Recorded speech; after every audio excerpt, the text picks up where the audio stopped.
Dengar kalau Indonesia sebenarnya adalah negara terkaya di dunia, tapi hartanya dikunci oleh Bank Swiss. Wah, Ini adalah misteri The Green Hilton Memorial Agreement. Perjanjian rahasia tahun 1963 antara Bung Karno dan John F. Kennedy.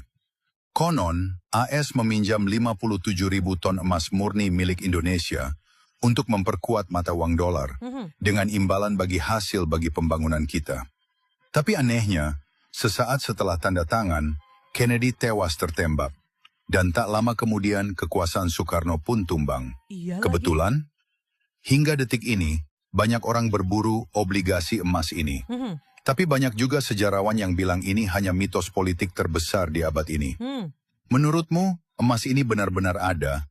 Atau sengaja diciptakan untuk memberi harapan palsu? Agreement yang dibuat pada tahun 1963. Pada perjanjian tersebut, Soekarno memberikan emas-emas itu untuk pembangunan Amerika. Sebagai imbalannya, Soekarno meminta royalti 2,5% per tahun. Dan Presiden Soekarno juga memberikan izin kepada Amerika untuk menambang di Indonesia. Dengan syarat, emas ini tidak boleh dibawa keluar dari Indonesia. Kennedy menyetujui syarat itu. Kennedy dan Soekarno membuat kesepakatan. Jika perjanjian ini dilanggar, Amerika bersedia mengembalikan dengan paksa emas 57.000 ton ini ke Indonesia. Akhirnya perjanjian ini ditandatangani oleh kedua belah pihak. Sayangnya, implementasi perjanjian ini mulai goyah. Segalanya berubah 180 derajat ketika Presiden Amerika Serikat John F. Kennedy tewas tertembak pada 22 November 1963. Banyak kalangan menyatakan penembakan Kennedy merupakan sebuah konspirasi besar kepentingan kaum globalis yang hendak mempertahankan hegemoninya atas kebijakan politik di Amerika Serikat. Presiden Johnson yang menggantikan Kennedy mengambil sikap yang bertolak belakang dengan Kennedy.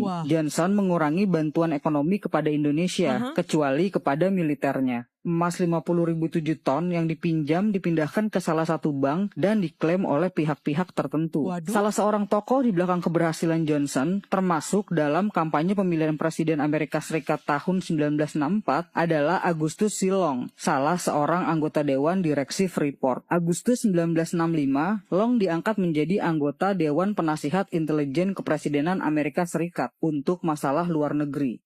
udah tahu belum guys soal The Green Hilton Memorial Agreement? Di sini tuh udah banyak banget loh yang membahas soal ini teman-teman. Ini berkaitan sama Amerika yang konon katanya pernah minjem emas Indonesia. Dan ini jumlah emasnya nggak main-main yang dipinjam. Sebanyak 57.000 ton teman-teman.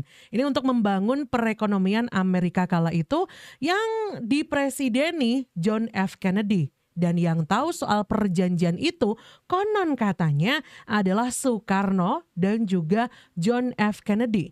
Tapi pasca hal itu terjadi, pasca yang namanya emas-emas itu diberikan, dipinjemin gitu ya. John F. Kennedy ternyata tertembak alias dihabisi teman-teman. Wadidaw nih, tiba-tiba pasca itu terjadi, yang namanya perjanjian itu kayak hilang, kayak binasa, kayak nggak ada gitu cerita-cerita Indonesia yang minjemin emas ke Mama Rika. Waduh.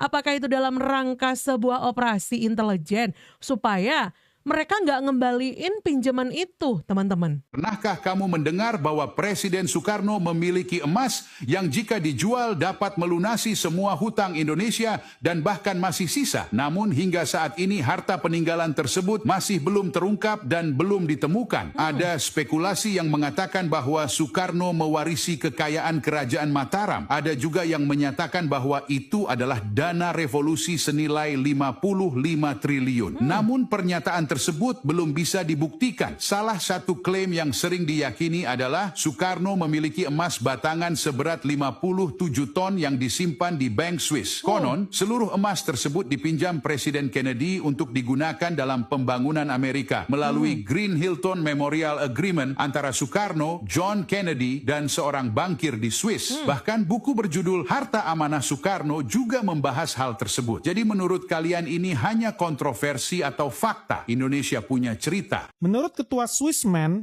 itu Asosiasi Industri Teknologi Swiss, yang namanya Martin Hirzel, Indonesia itu bukan cuman pasar terbesar di Asia Tenggara ya. Kita tahu sendiri di Asia Tenggara yang penduduknya paling besar ya negara kita ini. Jadi Indonesia bukan cuman pasar terbesar bagi Swiss, tapi juga alat untuk melengkapi pengembangan teknologi, terutama hilirisasi mineral hingga penguatan sumber daya alam kedua negara. Dan Hirzel menganggap Indonesia sebagai ikan besar yang bersahabat. Tapi sebenarnya pujian Swiss buat Indonesia, dia bilang ikan besar ya bukan hal baru ya. Karena jauh sebelum pujian itu datang kita, hubungan ekonomi Indonesia dan Swiss emang udah erat sebetulnya. Swiss itu udah lama menjadi partner kita, menjadi salah satu investor besar di Indonesia.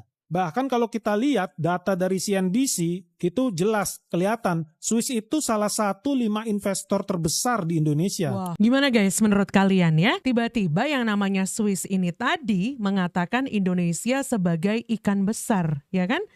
Investasi mereka ke Indonesia pun juga gede banget. Masuk 5 besar investor yang berinvestasi di Indonesia loh, Swiss ini teman-teman. Apakah gara-gara mereka tahu nih Indonesia ini begitu kaya? Yang sepertinya kalau kita hubungkan dengan The Green Hilton Memorial Agreement, dengar-dengar emas 57.000 ton itu disimpan di Swiss teman-teman. Dengar-dengar ya, karena nggak ada yang pasti soal ini ya. Jadi mereka itu istilahnya kayak Swiss ini tahu ternyata Indonesia sekaya itu. Makanya mereka selama bertahun-tahun ini menjadi partner yang baik, kerjasama yang baik dengan Indonesia. Apakah gara-gara itu juga teman-teman? Seolah mereka ini ya pegang terus tangan Indonesia begitu ya. Karena tahu Indonesia itu begitu kaya. Apakah seperti itu?